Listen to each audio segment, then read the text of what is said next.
Assalamu alaikum wa rahmatullahi wa barakatuhu. Welcome to Words of Wisdom. I am with Sheikh Ibrahim Lethume Asmani. Assalamu alaikum, Sheikh. Wa alaikum salam. How are you? Alhamdulillah. We are speaking to you today about the topic of Islam and family life. Yes. And the importance of having a family and what our responsibilities are within the family setting. Okay. So over to you, inshallah. Ya Bismillahir Rahmanir Rahim. Alhamdulillah wa salatu wassalamu ala Sayyidina Muhammad wa ala alihi wa sahbihi ajma'in amma ba'd. I think this is very important because we say, or the way Islam looks at the family, it's like the cornerstone of society. Because societies are made up of not individuals per se, but families. It's because of families that we have individuals. And it's an institution, the family is an institution that is very divine, ordained by Allah subhanahu wa ta'ala. That a man will leave his family, a woman will leave the family, they come together and build a family. So it's a very important institution. And you find in societies where the family is strong, you find even the society is strong. If families do their homework or they take their responsibilities seriously and bring up the children or member of the family in a good way, then you find the society also is stable. So actually, when you find that the society is so developed, so advanced, if you look carefully, you'll find that it has a lot to do with the family. And a lot of values that we have, me and you, before you even went to any school, they were inculcated at home, within the family. There are a lot of things that we learn from the family. So when the family breaks, or the family is not stable, or even in society where family, that institution of family is not strong, then you find that even the people out there, maybe the morals are not right, people are not brought up, children are not guided in the right way, then you find a lot of problems out there. And within this family, of course, we need to look at two things. One, the different members of a family, and I'm talking strictly about a family from an Islamic perspective, because I know we have other perspective of what a family is. Here I'm talking about a husband, wife, and children, and even the extended members of the family. You know, Yeah. we're talking about that. You know, in some communities they'll tell you even we have a woman with a child, whether married or not, is still a family, or even a man and a man living together, they call that a family. No, we are talking strictly about a family from an Islamic perspective. But you find, okay, there was, Allah subhanahu wa ta'ala intended that there be this institution of family because as human beings we need it, and also for the humankind to continue, for continuity. And that's why we have reproduction, or we call it reproduction, where we have children taking over from the older members of the family. For continuity of humanity, we find that it's important to have a family. But you find in many societies today, and I'm talking from experience, families are breaking down. And with the breakdown of families, you find even morals in society are going down. Because there are certain things that a person is supposed to learn from the family. If you miss that, then you cannot learn it from outside. Actually, in my own culture, we say, whoever is not taught by the mother here meaning the family, then you'll be taught by the world. The world will teach you. There are certain things that you don't learn in class, you learn them from a family. And we are told in Islam, Al-Ummu Madrasatul Ula. The mother is the first school. Madrasa here, it means school. The first place you learn, a lot of things you learn, a lot of things I learned is from the mother. But what are some of the causes of the breakage of families? In my view, it's because of two things. Al-Huquq wal-Wajibat. Rights and obligations. When members of a family tend to put more emphasis on rights and forget obligations, then we have a problem here. And it has led to so many breakages in many families now, the world over. Well, let's say you're a husband, you're the head of the family. For you to keep that family together, you need to appreciate that you have obligations. Before you start demanding for your rights, ask yourself, what are my obligations? And remember, this is amana. Allah subhanahu wa ta'ala will ask you. It's a trust. Allah subhanahu wa ta'ala will ask you.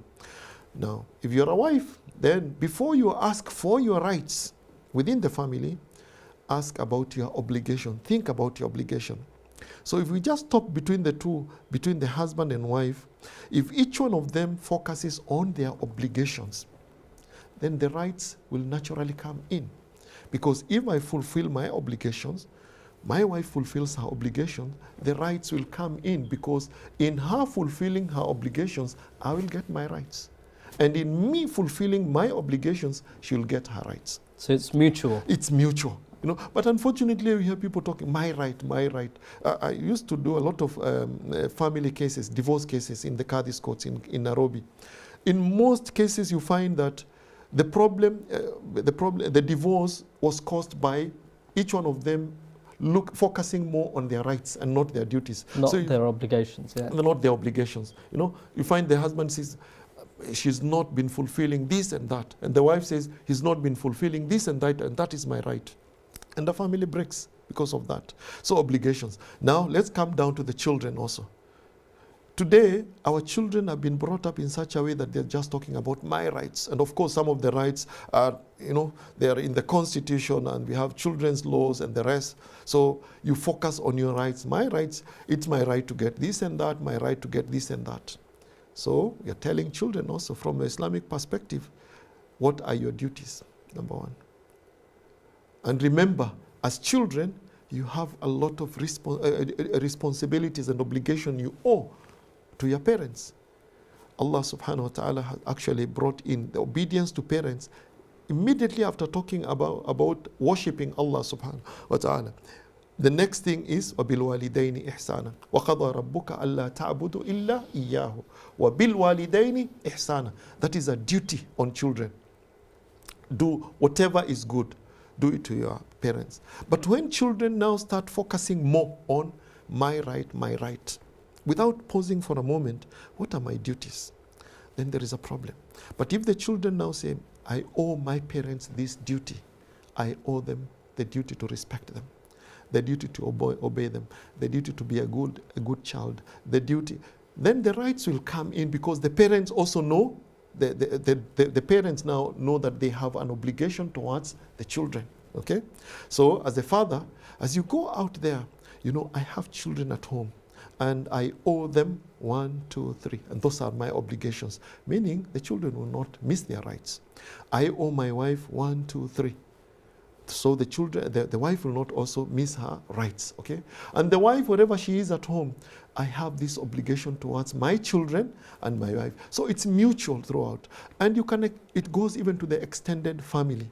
And you know, in Africa, you know, the family is so big.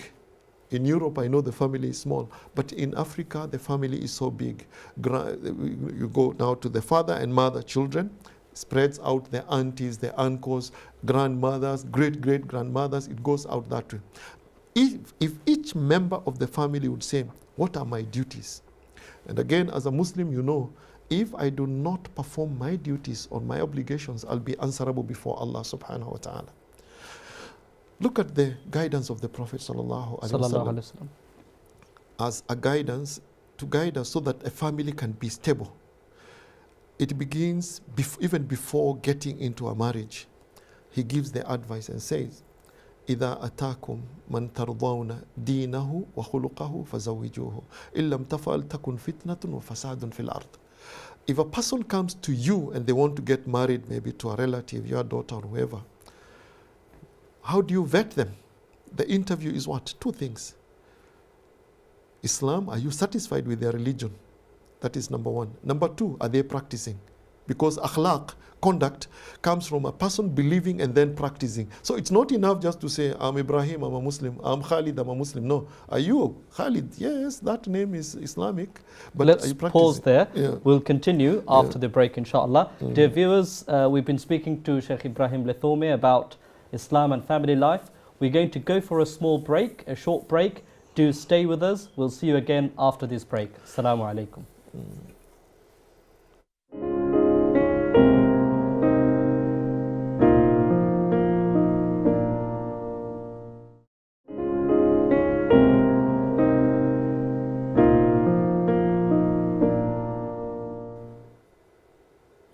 Assalamu alaikum wa rahmatullahi wa barakatuhu. Welcome back to Words of Wisdom. I am with Sheikh Ibrahim Lithome Asmani. Sheikh, we were discussing Islam and family life, and before the break, we were talking about what we need to consider if we are looking to marry someone. Yes. So please carry on. The Prophet said you look for two things. Of course, I know these days you look at what is his tribe? That's number one. His race, his color. Where does he work? If it's a lawyer like Khalid there, everybody will celebrate. If he's an engineer, doctor. No, instead of asking, the first question we're supposed to ask, is this person a Muslim? Yeah. Number two, is he a practicing Muslim? Because that is the guidance of the Prophet sallallahu alaihi wasallam. Ad-din wal khuluq. The religion and then the practice here. Then in another hadith, the Prophet ﷺ said, if you marry your daughter to a person who is taqiyun, God-fearing, one of two things will happen. Either ahabbaha akramaha, if the chemistry works and he loves her, akramaha, then he will honor her. Suppose the chemistry doesn't work, and it's human nature, sometimes the chemistry might not work very well. Lam yadlimuha, or lan yadlimuha. He will never oppress her rights. Meaning what? He'll still continue performing her duties, or his duties towards her here. So again here, the foundation of the family, it should be built on firm Islamic teachings. And if all of us actually, within a family, abide or adhere to the teachings of Islam, then that family is going to be stable. Number one should be fear of Allah subhanahu wa ta'ala. Each member of the family should put first and foremost the fear of Allah subhanahu wa ta'ala. That whatever I'm doing, Allah subhanahu wa ta'ala knows and sees, and I'll be answerable before. So if each one of us put taqwa first, the fear of Allah subhanahu wa ta'ala, then that's a good direction that the family is taking. Then number two, my duties, as I said earlier. What are my duties towards the other people? So you find what we need to do, Khalid, I feel we need to re-educate our people, and I find it sometimes a little bit difficult to accept the way we do things, Khalid. Other communities, other faith communities, they have what is called premarital counseling. You find sessions. Actually, the experience in my country is that they have almost 3 months prior to the wedding day counseling. They go to a religious leader and they are taught the duties and the duties and rights within a marriage. By the time these people now come to live together, each one of them is conversant with what their obligations are, and they know what their rights are. That is really an interesting concept. I mean, that is, as you quite rightly said, yes, it's completely non-existent in most Muslim cultures. But why? Why don't we have it? Does it go against the teachings of Islam to prepare this couple? Remember, this is a lifetime commitment. Absolutely. Don't you think we should prepare these people to live together? We should prepare them to live together. I mean, you do find these days courses that people can join. Yes. Husband and wife can go to, or there are some courses to prepare for marriage. Yes. But what is missing is this something that is structured. Yes.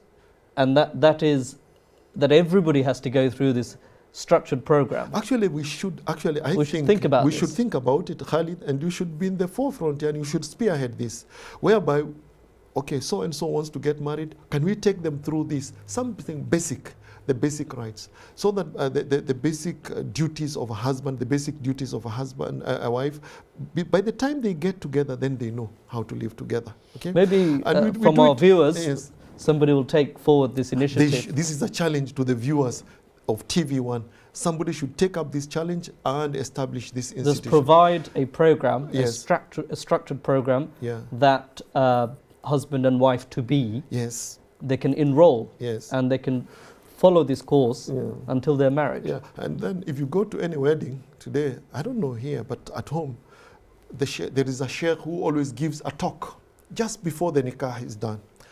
And the favorite thing they like saying, and I do it also, unfortunately, is that tunkahul mar'ah li arba'in. He's telling this guy who is waiting for the nikah in a few minutes, you're telling them the qualities to look for in a wife. Tunkahul mar'ah li arba'in. A woman, we choose a woman because of 4 qualities. Li jamaliha, because of her beauty. Li nasabiha, because of the family. Li maliha, it could be because of her wealth. Walidiniha, and because of her religion. Fadfar bidati din taribat yadak. Choose the one who has religion, otherwise you'll fall down. Too little, too late. It's already too late, at that stage. What are you telling this guy now? To change his mind now? That's why this challenge of having premarital counseling, purely from an Islamic perspective, we must take it up. Because many families are breaking because you're getting into a marriage, you don't know what your duties are. You're going there demanding this and that. You don't know where the limit to stop. The woman also comes in, I want this, I want that. Ask yourself, what am I supposed to do myself?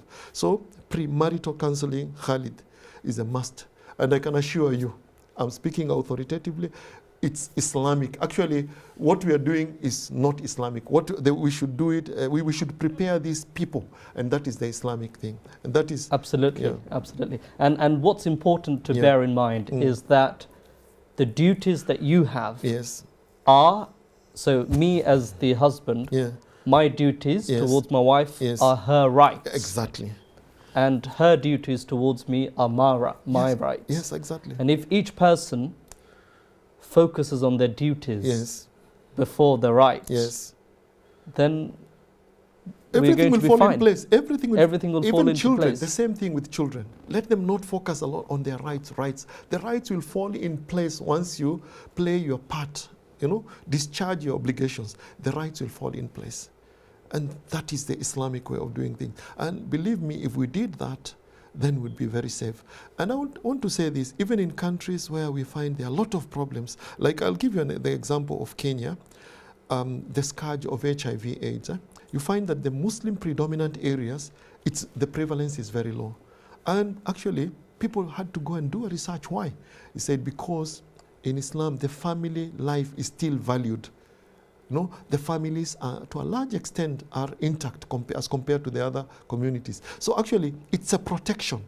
Family is a protection. We're having this problem of radicalization into violent extremism.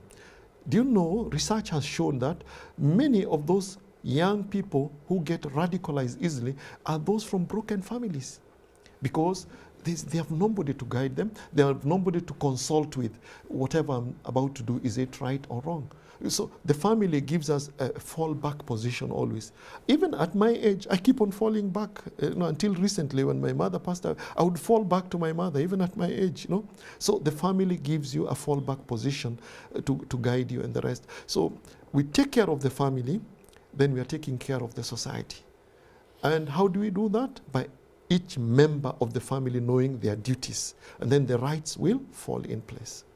Alhamdulillah. So it's very, very important to bear that in mind. We, all of us, belong to a family. Exactly. And as long as we have this at the forefront of our mind, that it's the obligations that we need to focus on. Yes. And the rights will come. They'll come. And in fact, the other side, they're like the two sides of the same coin. Exactly. One side are your obligations, the rights on the other side. The rights are on the other side. Okay, excellent. And also, as you said, the building block of any family, a husband and wife, and they need to be prepared. Actually, they need to be prepared. They need to be prepared, and it needs to be done in a structured way. And today we are leaving this challenge to our viewers, that they have to come up with this. Yes, so somebody should come up with a program which, husband and wife go through this structured program. Because if you think about it, it's not teaching that we are getting in schools and universities. No. And we should be getting that from our families, from our parents. Exactly. But often, perhaps it doesn't happen in a structured way. Okay. Well, thank you very much. I've really enjoyed speaking to you, and I'm sure the viewers have also benefited enormously from this very important topic. And thanks to the viewers for staying with us. And we'll be back again, inshallah. Do stay with TV1. We're going to end this topic here today. Inshallah, see you again soon. Assalamu alaikum wa rahmatullahi wa barakatuh. Alaikum salam wa rahmatullahi wa barakatuh.